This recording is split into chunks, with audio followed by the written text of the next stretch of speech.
There's an urgent call from Ontario pediatricians to increase flu vaccines, especially for children during this pandemic. And joining me now live for more is Dr. Dina Kulik, pediatrician, a pediatric emergency doctor, and founder of Kid Crew. Doctor, thanks for joining us as always. Thank you. So, I've heard it referred to as a possible twin-demic, seasonal flu and COVID-19. I mean, how many more people, especially young people, do we need to vaccinate to avoid this? We typically have an uptake rate of somewhere between 15 and 30% of kids that get flu vaccine each year. But these vaccines are typically given in community settings like in our office or family doctor's offices.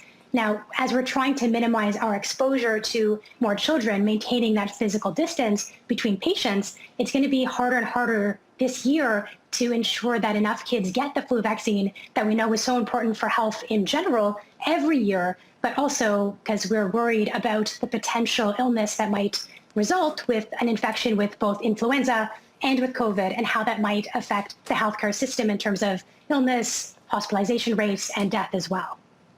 Now, Doctor, the Southern Hemisphere has just come out of their flu season, and typically it's a pretty good indicator of how things are going to go in our part of the planet.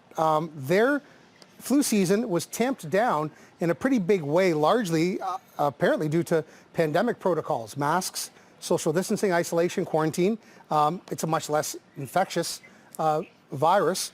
Can we guarantee the same sort of thing for our flu season here?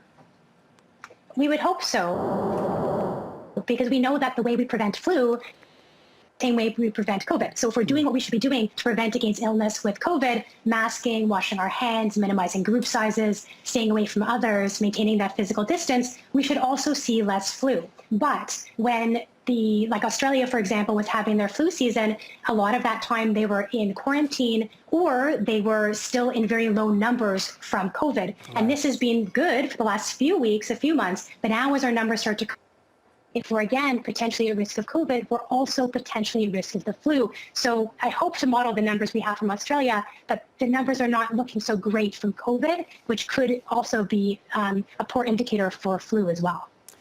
Doctor, there's vaccine resistance, there's hesitancy, and there's just some plain old confusion out there amongst a lot of people, and it's understandable. Given the volume of misinformation, disinformation, and flat-out conspiracy theories that are, in the breeze on social media. So help us clear up a few myths, okay? Let's start with this one. I'm young and I'm healthy. I don't need the flu vaccine.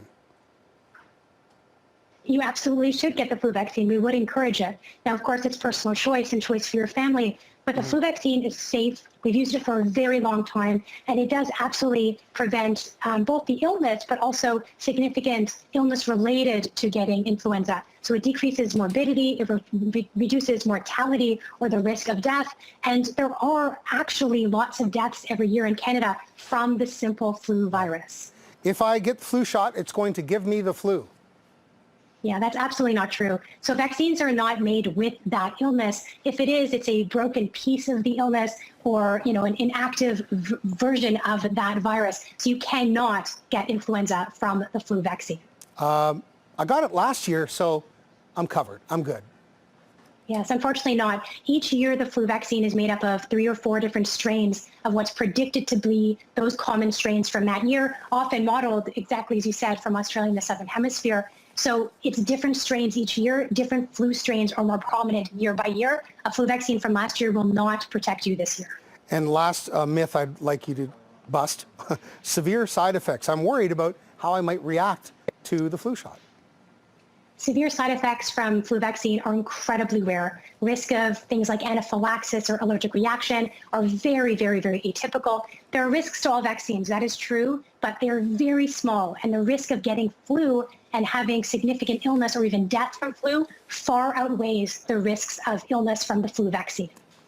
Dr. Kulik, could a fringe benefit of this so-called warp speed of COVID vaccine production that we're seeing around the world, could a fringe benefit be something along the lines of a universal flu vaccine down the line?